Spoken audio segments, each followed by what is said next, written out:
Welcome, everyone. Lovely to see you.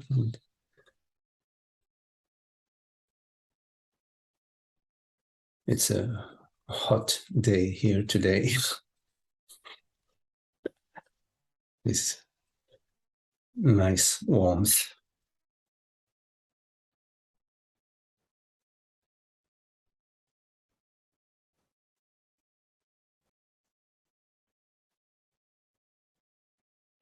So what is it? What is it to be, to experience, not in time?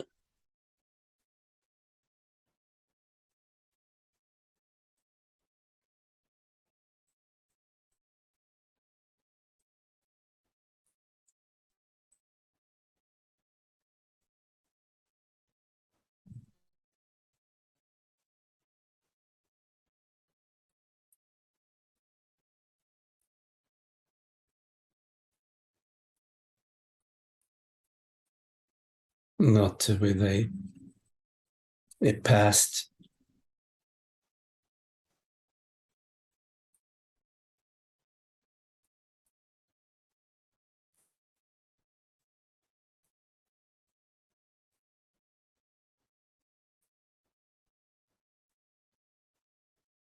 in fact, we never experienced the past.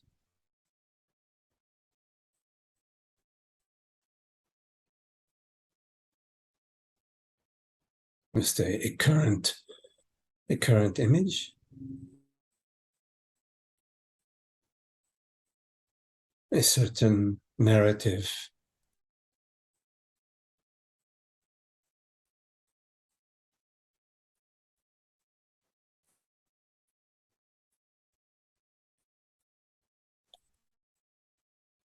about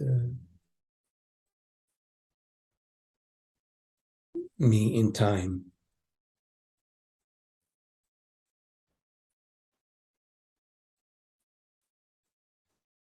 To know that it's a narrative. This knowingness.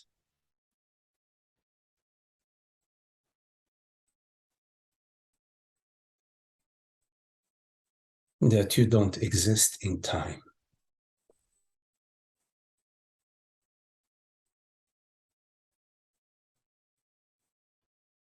That an image, a thought about this morning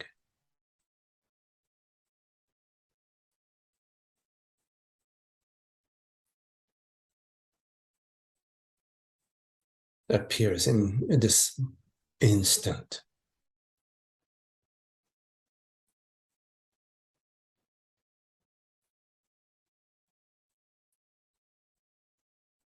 It's always this instant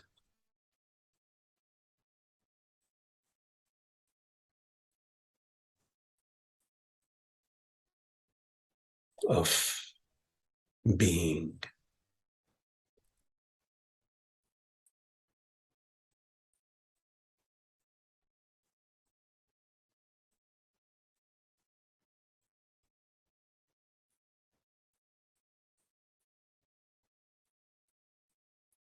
Takes on the shape of a memory, maybe. But it's always right now. Always in this instant.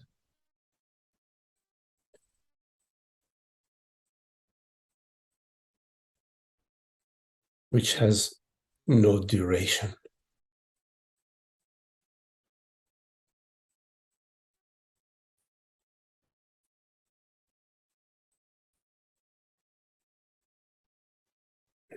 That's delightful.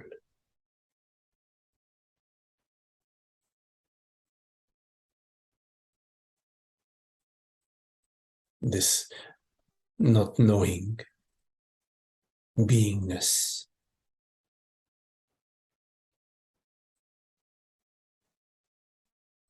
the eternity of being.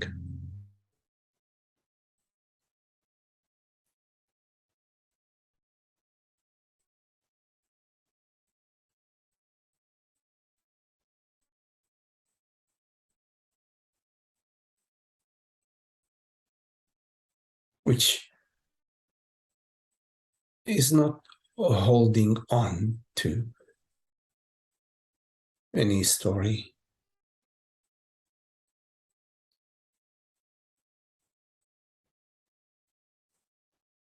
No stories about itself.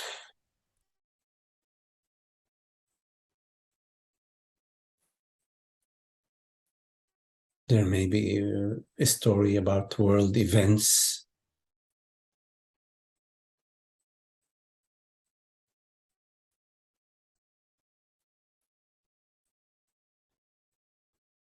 or about how it feels to swim in the Pacific Ocean, or the cold sensation of swimming in the ocean, tingling.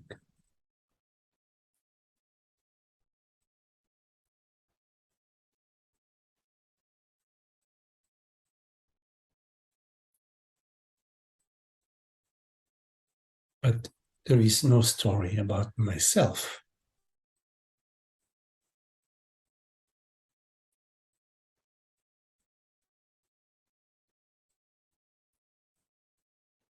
Because there is a knowingness, an understanding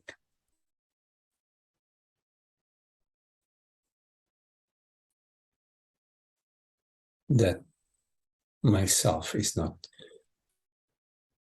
somebody in space and time, someone.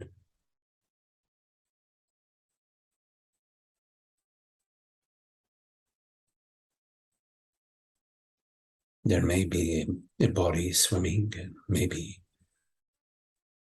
waves breaking against the shore.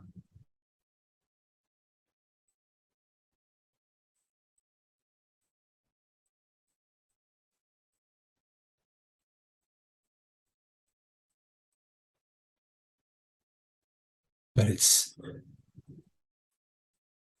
the eternity of being, that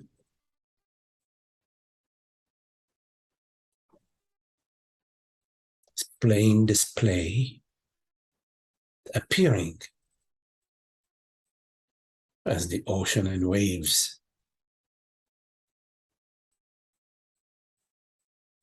appearing as a sensation, bodily sensations and perceptions.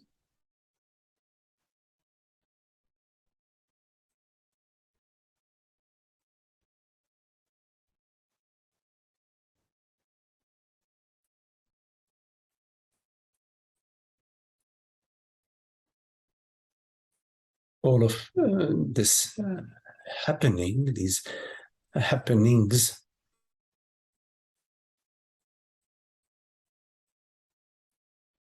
are not separate in any way whatsoever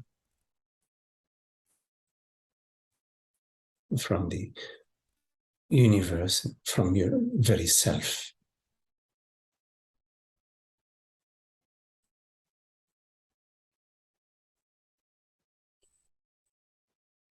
Everything belongs to that one reality.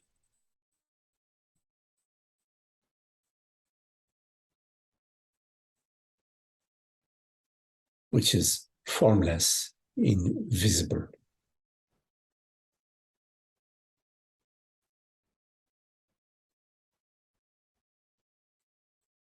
And yet it plays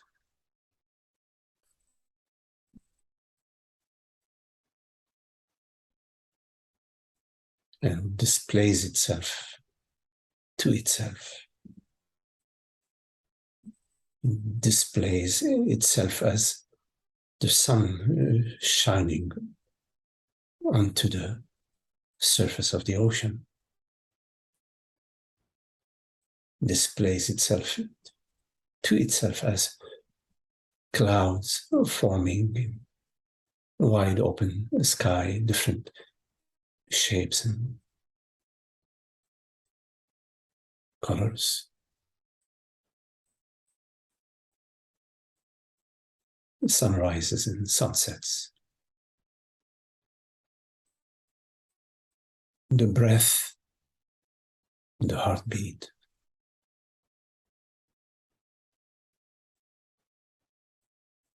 The intricate functioning of the immune system, the digestive system.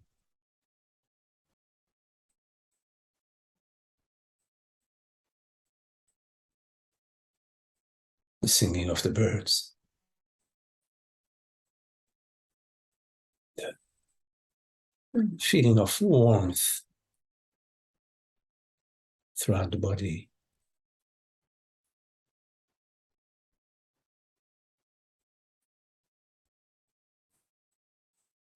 It's always this instant, an instant of not knowing, an instant in which there isn't yet a room for a narrative.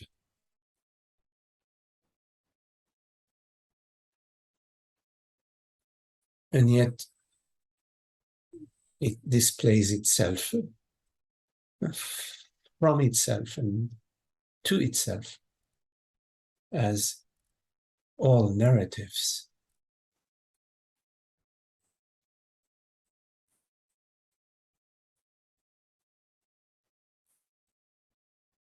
While remaining as a non-narrative.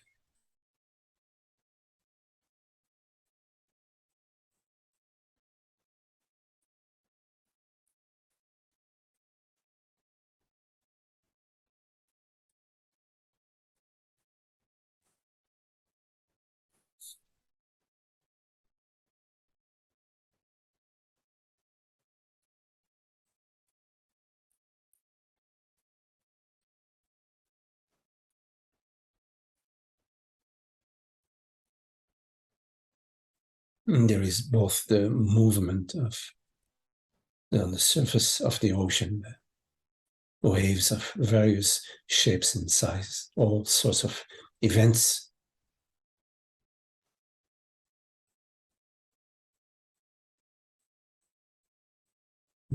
Simultaneously, it is all imbued with the stillness and the formlessness of being.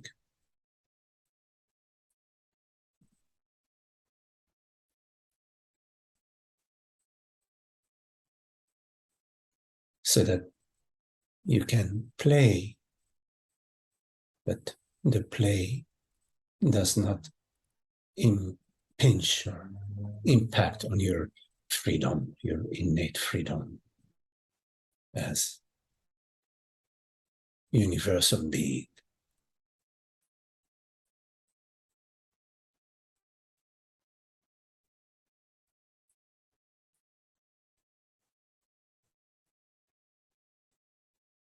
Which is the freedom of the universe, the freedom of consciousness to freely create without any condition whatsoever. Never any problem, no issue.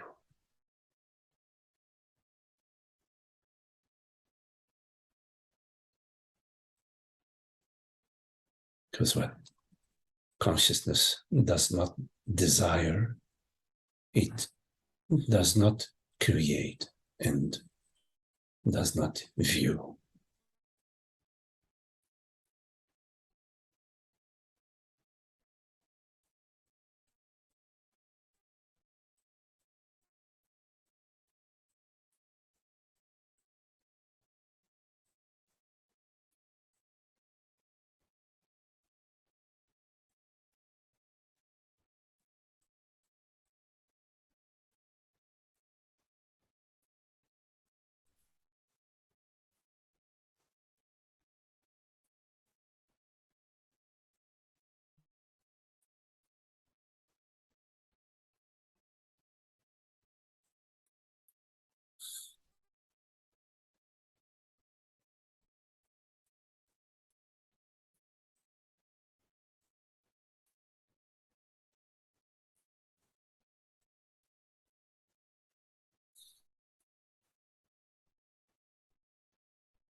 So if there are any questions, anything that you would like to explore, please go ahead. Any questions?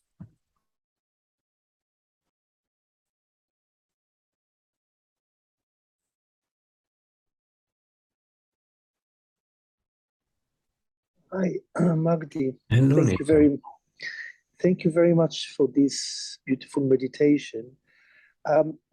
Francis sometimes talks about co-creation.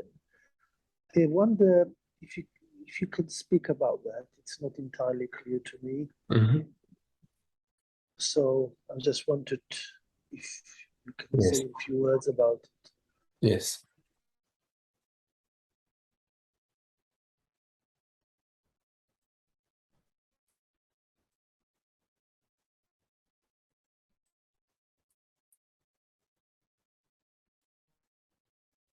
So if you, rather than considering the model of linear time, which basically goes from the past to the present to the future,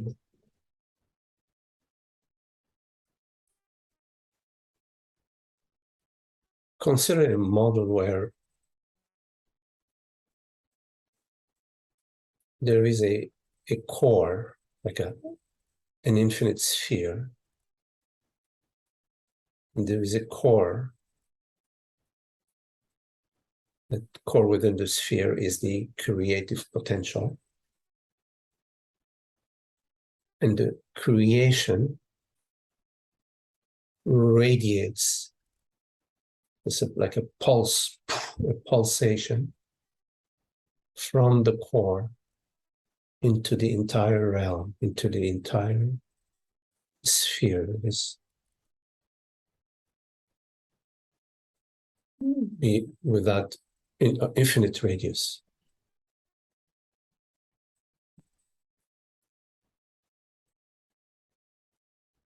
So creation can, in our human experience, which is of course limited via the senses,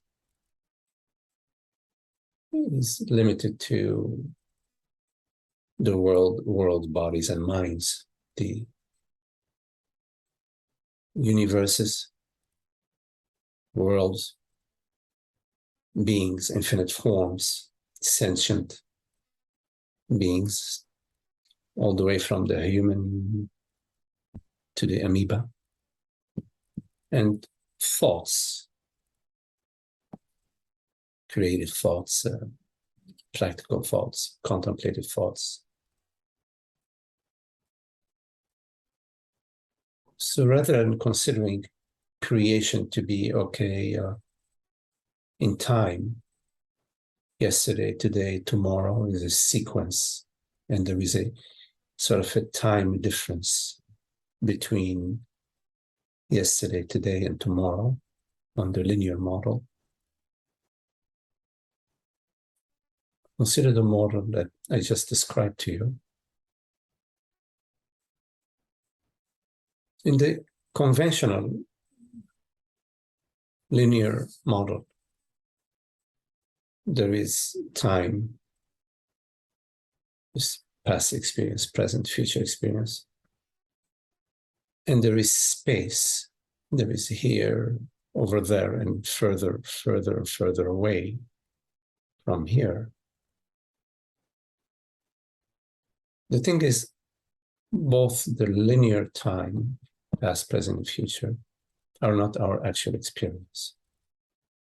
Experientially, we never experience the past because we cannot step out from being into another experience of past being and future being. So if it's not experiential, if experientially we do not experience the past, because even an image of my great-grandmother who is passed away 50 years ago, or whatever.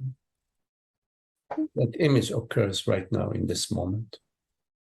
I never actually traveled to the past to see her image. So if past and future, and therefore present, because it's one line, one linear model, are not experiential, then they are conceptual.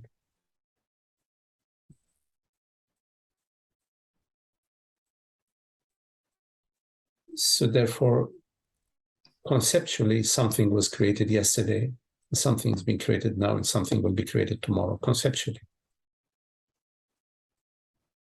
But experientially, we cannot say that. We cannot experientially say, yes, I am experiencing something being created yesterday. No, we can say I've experienced something that happened yesterday, but when I say that, I'm expressing a current experience, a current understanding, a current thought. There's a slight subtle difference there. Similarly, in terms of space, here and over there and further and further and further away in space, conceptually, it is true that New York City is 3,500 miles from San Francisco, whatever, but not experientially. Experientially, there is just nowness and here-ness, which we refer to as being.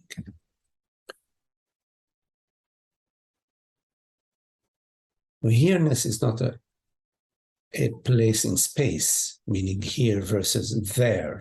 No, that's why I don't even use the term here-ness.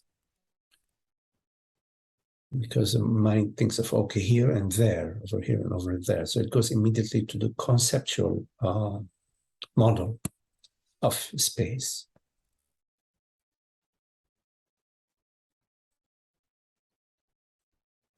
Creation is our experience.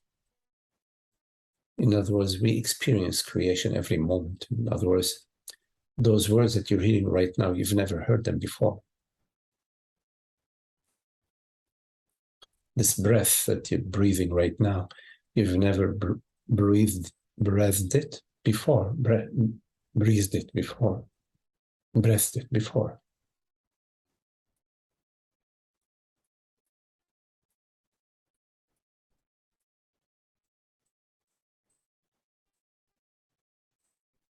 So creation and perception are two sides of the same coin. Whatever perception is, I'm not limiting perception to human perception. Whatever form of perception there is cannot be without creation. And creation cannot be without perception, because creation in the void and in emptiness has no significance to anybody who cares if there is creation in the void, some sort of. So the creation and perception, meaning awareness and creation are not two. When you look at awareness, you cannot find that awareness is separate across time or across space. In other words, the awareness that, as a way of speaking, that was aware of breakfast this morning is the same awareness that is aware of hearing these words right now. It's not a different awareness. Although the image on the screen, breakfast, the banana and the oatmeal, is quite a different image from this conversation right now. There isn't a banana and oatmeal right now. So although the image on the screen, in other words, that which was created, differed, the creative potential, which also creates and perceives, meaning awareness, always the same. It's the same across time.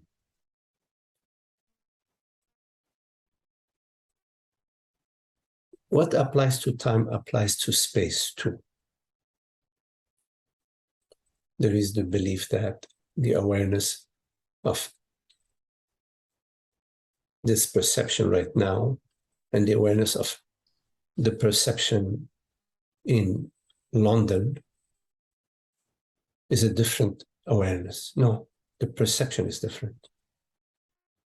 In London now it's dark, the sky is dark, and there's no sunlight coming through the window. But the weather, the sun is shining in California right now.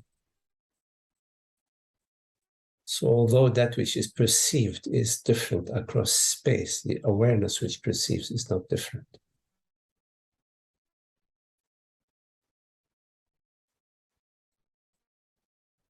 And the reason why we feel that the awareness is different sometimes, or maybe often, I don't know, is because we associate awareness, or we identify awareness with a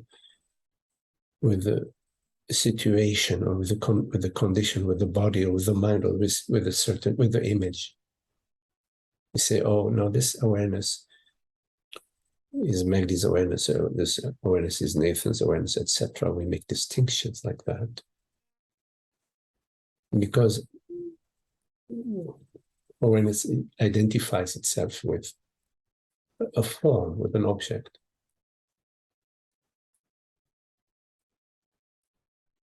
So co-creation refers to the eternity of being, meaning no time, and the infinity, borderlessness, the edgelessness, the infinity of being, which means no space. Because we define time in terms of bits and pieces of time, which are added together or in sequence. And we identify space in terms of perceptual fields that are connected to each other in some sort of order, some sort of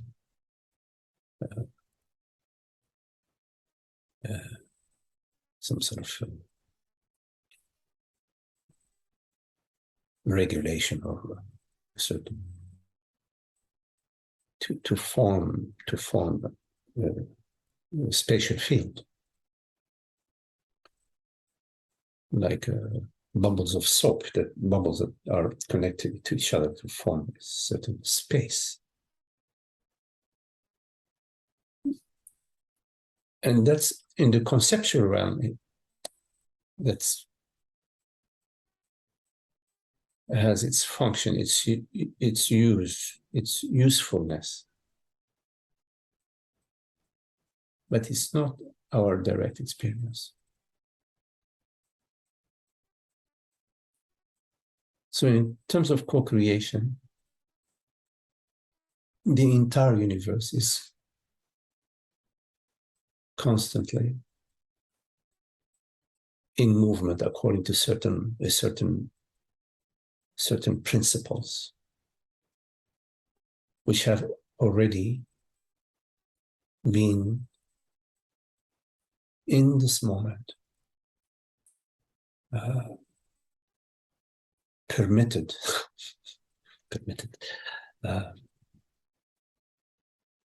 created by the creative potential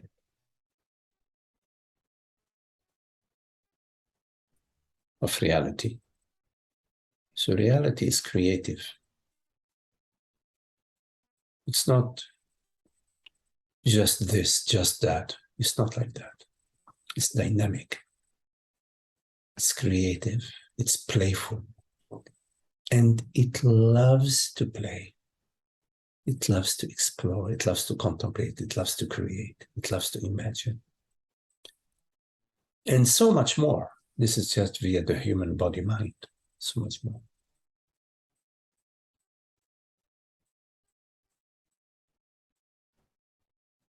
And there is a sense of wonder because this infinite creativity is a creativity of consciousness and the delight of consciousness. And you are this consciousness. So you delight in your creativity. And I'm not saying just the creativity that is perceived via the human body mind, but all creativity.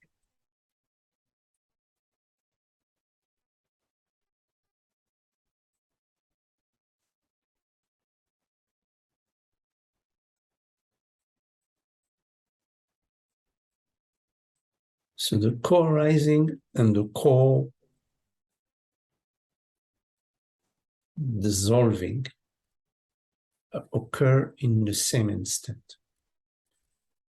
In the instant of no time, the instant of eternity. So from that perspective, there's nothing happening, and yet everything is happening.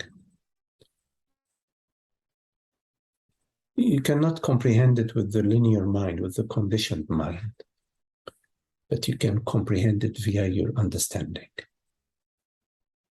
Understanding is, yeah, I get it. When there is understanding, irrespective of whether the mind is affected by them, is visibly affected by this understanding, it doesn't matter. What matters is the understanding.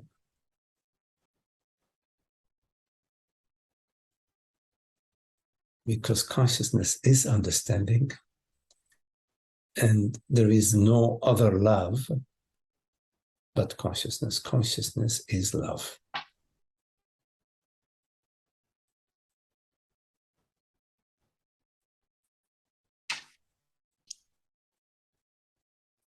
And understanding is an aspect of love, a form of love.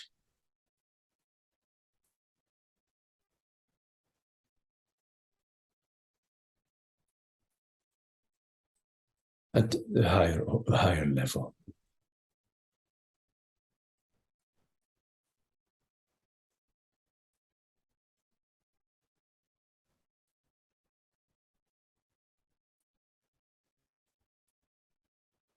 Absolutely beautiful, Magdi. Thank you.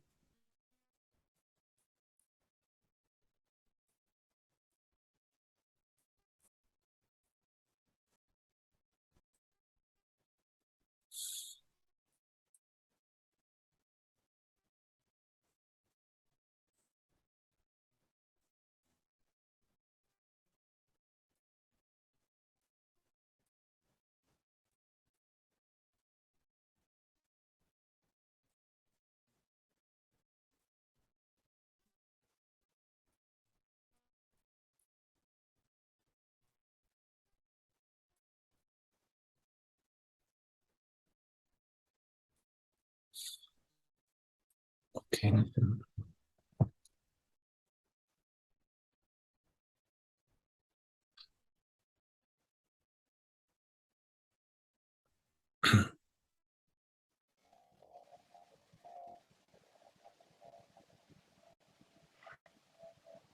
Hello, Holger. Hello, Magdi. Thank you for satsang. So there is a piece in the conceptual realm related to circumstances, and there's the piece of being. And I have the feeling I wasn't aware of the piece of being before. I was only concerned with the circumstances, that they were aligned. And now, being able to rest more into the piece of being, I have the feeling that I don't need to survive anymore because the conceptual piece takes care of itself. The circumstances harmoniously dance.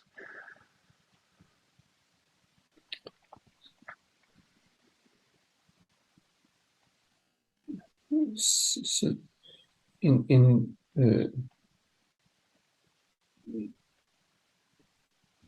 creativity, in creation, there is a conceptual realm, which is an aspect of creativity.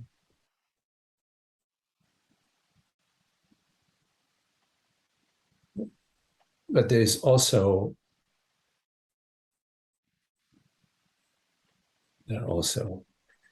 world, body, minds, and so much more than the conceptual realm. So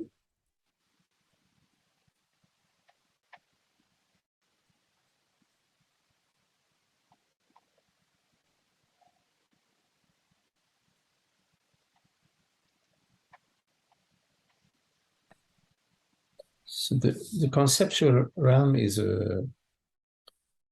useful as a map sometimes, or a certain map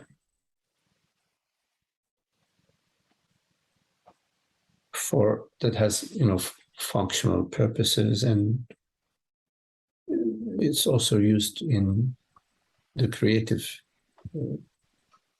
thinking, science and scientific discoveries, and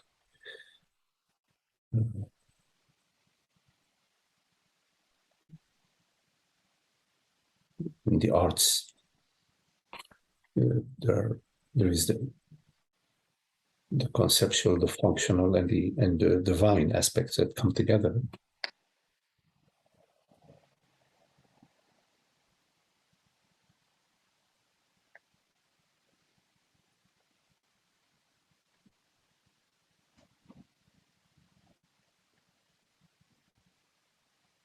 In a way, in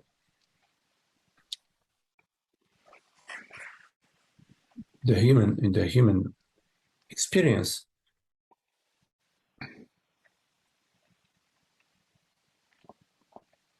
the map is very important for the functioning of the human,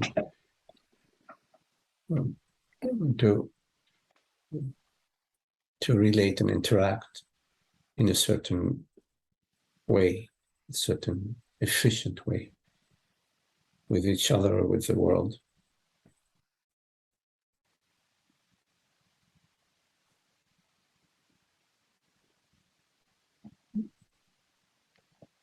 The peace is always the peace of being. And the peace of being permeates the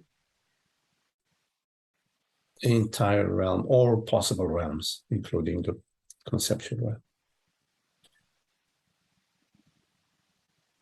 realm. There's a certain order, even attraction and repulsion, forces in the realm of manifestation, which moves towards a certain order, which one could refer to as an elemental peace, for example, which is the peace of being, which is operating within the realm of manifestation. And the creation movement may appear to be to have a certain randomness, but this randomness is part of the order, the larger order of creation. For example, it's a movement towards, like a bird flying to land on the branch. One could say, well, the peace is when the bird has landed on the branch. But there is peace across the board in the bird flying towards the branch, or when the bird is chasing the insect and the insect is flying away from the bird. There is peace in that movement. One could say the peace is when the bird catches the insect and digests it, or one could say, well, there is no peace for the insect when its peace is when it's away from being ingested by the bird. But it's like you come close to a pine tree, a huge pine tree, and get so close that you only see Nikos, how do you say? Only a small bark. You're only seeing a bark. Being so close, you see a bark of the pine tree, and you are your concept, you understanding the pine tree via this teeny tiny bark as you're so close to the tree. You have to, when you step back from the further away, you say, oh, well, no, the pine tree is not the bark. You see more and more and more. Then you see the trunk, and then you see the tree, and then you see the forest, etc. Say, oh, wow, but, it's amazing, different harmonies. So the peace is the peace of being, meaning it's your very being. Because being is reality.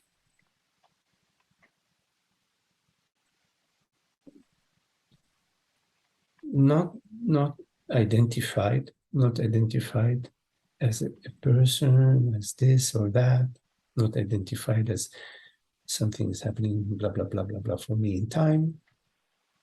Because then being identified is when being turns its attention away from its inherent peace and plays the game of, let me find the peace. Let me find the peace. Maybe it's in my mind, maybe it's in my world, maybe it's in my bank account, maybe it's my relationship with my family.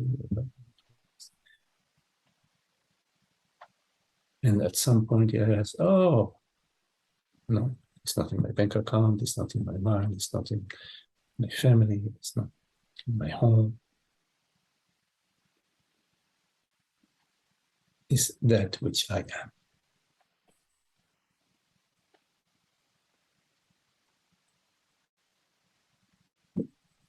But the conceptual realm is not a separate realm from consciousness, because it is the creation of consciousness. Yeah. Like the breath is not separate from the body.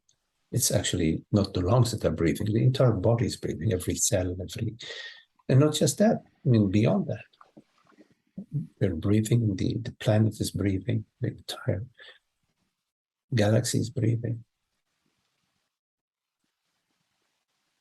So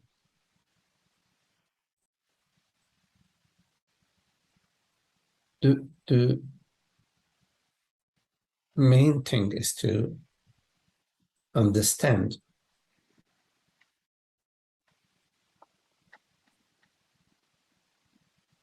that there is no evidence whatsoever that you, consciousness, you, awareness, exist in time and space and dependent on the world, body, mind in any way. The world, body, mind appears to you. You do not appear. You are the reality of all appearance. And this reality is not personal. It's universal. It's not personal because wherever, as far as you look, you cannot find an actual person outside of images and thoughts that are fleeting, a dime a dozen. So there's an understanding, oh, it's all along, I was playing the game of being somebody that's appearing, sort of carving out of my experience is somebody, carve out is somebody. And I said, that's every moment, every instant, notice, carve out. Then you say, oh, well, why am I carving out? Well, what am I carving out? Well, how is this? What is this carving out? You know, I find it's such an imagination. It's like a play, like a children playing. Like the children can play with like that. You will just play a child, your children playing. You are a child playing. But we get caught in our own game or something like that. We are, oh my God, I'm really feeling and believing that I am this carved out person, you know.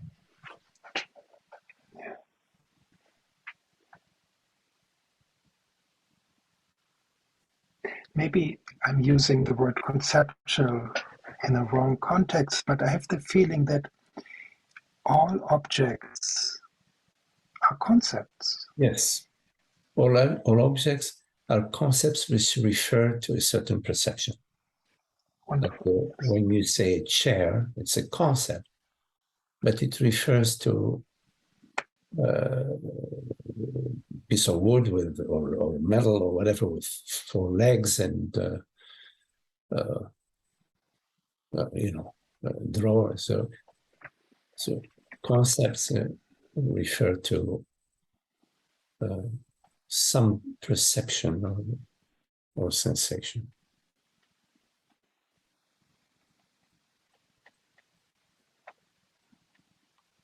So there's reality, I, and then we have all the concepts playing as the universe. Well, it's reality itself, which is playing, you know, which is conceptualizing its creation. It's not conceptualizing itself, because you cannot conceptualize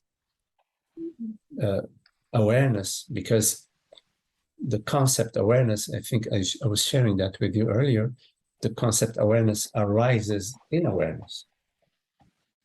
So it's immediately referring to itself. You don't conceptualize awareness. When you say awareness, the word awareness arises in awareness. So it's a direct reference. It refers directly to its referent. The source and that which is referenced are coexistent. But a chair,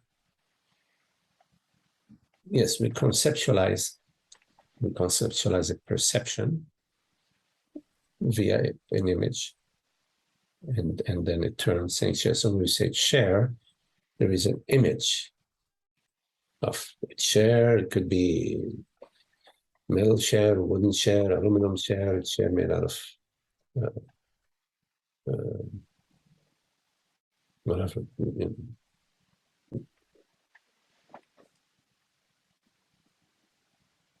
So there is, yes, reality, period. Reality, period. There is nothing beyond that. There isn't like reality end, you know, reality end. So the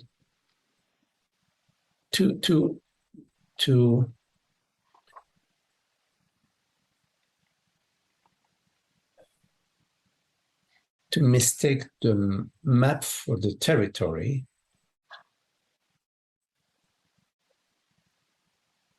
then the territory is divided in many different sections and parts and different states and counties, whatever, you know, if you take a map. So when you look at the map, some maps you have so many colors. This village is green and this village is red and this county is purple. How some in the old days they used to make the colorful maps, you say. So when you look at the map and you take the map for the territory, then the territory is divided in many different separate counties. But that's just a map. If you mistake the map for the reality, then you have to sort of come to clarity. You need to come to clarity about the distinction that the map is a functional aspect of reality, but it's not reality itself. Reality is not made out, is not a map. The territory is not a map. So you can freely make use of the map, in whichever way is practical and functional for you. But you know that the map is not the territory. You don't need to all the time remind yourself that the map is not the territory. You use the map. You function with the map and you enjoy the map. You're not going to just all the time stay, I am conscious, I am conscious, I am conscious. No, you're going to go have dinner, go to a play, invite friends over, play with the kids, learn how to play the piano, whatever. So you're going to you use this all conceptual, of course. But that's where life is playing. Scientists who are loving, inventors. They're having a ball inventing, so many different things, and they use the conceptual realm galore, to try to come with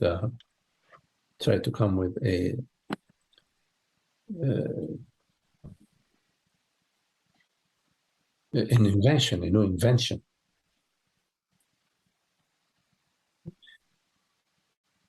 So, like what they say, in the scriptures that that in the end of your journey, you're back to the mountains are mountains and the rivers are rivers, they say. But there is a big difference between the mountains are mountains and rivers before your understanding, and the mountains are mountains and rivers after the understanding. There is a freedom, the celebration, the joy, the spontaneity, the creativity, the childlike quality of being, which is joyful and free and playful and loving and kind and understanding. And at times, it's it appears to be also directive or corrective.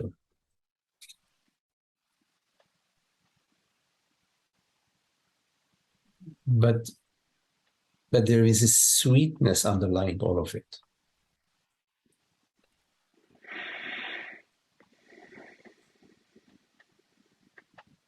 There was this Zen master who, before he was a Zen student, and I forgot his name, but he lived a life of austerity, went from teacher to teacher. At some point he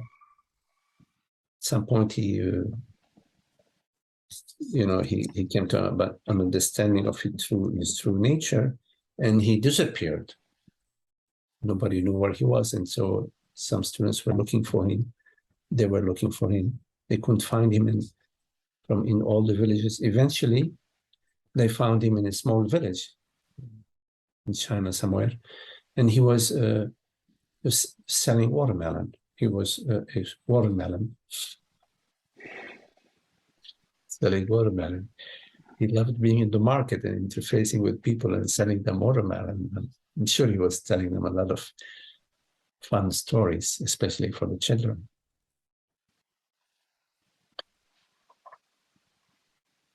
I like watermelon. Yeah. Thank you, Magdi. Beautiful.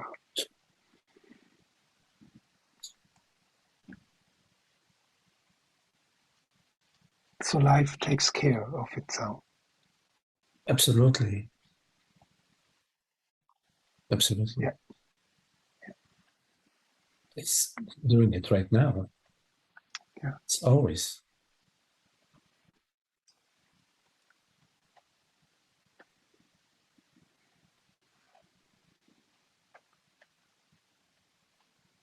We are not separate from life. Life and us, it's one.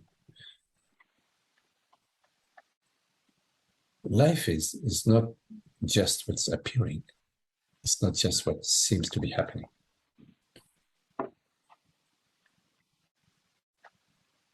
Life is the life force, not the life force of the human body. It includes the human body, but life force, universal life force, the life force, using the word life. So,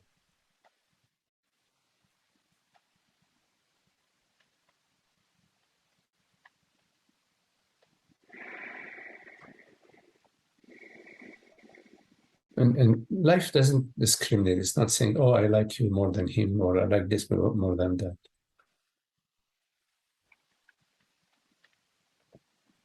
So in life, there isn't a separate life.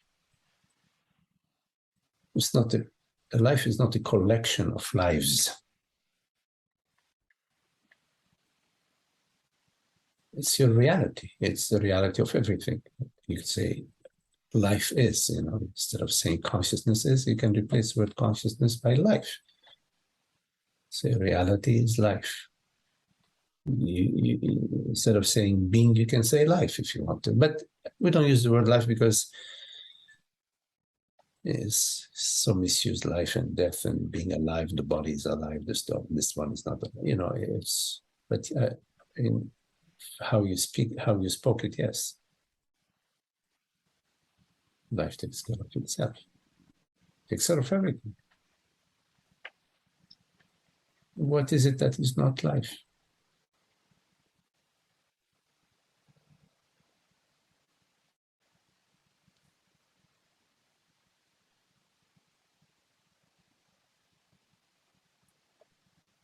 All divisions are conceptual.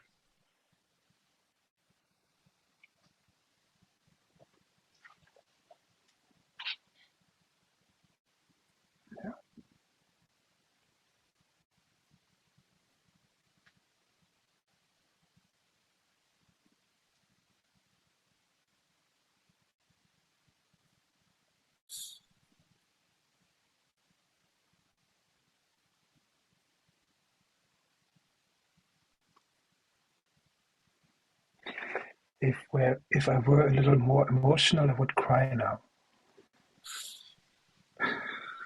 But I can't. I'm like that too. Sometimes, I tear up. I don't know. Yes. Thank you. Thank you so much, Magdi. Okay, okay. Okay.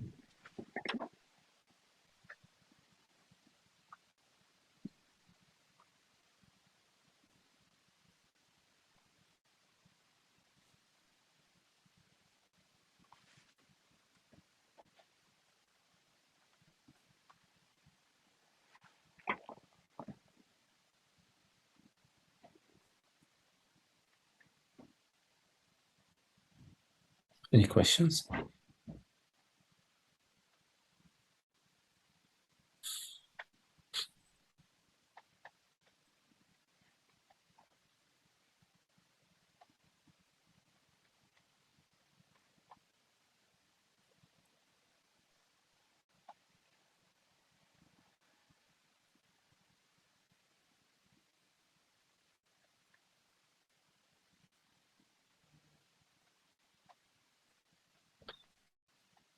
Okay, well, thank you all, Nathan, Holger, George, John, Holly, Salu Shiva, and my sweet Tara. Thank you all. Thank you, Magdi. Thank you.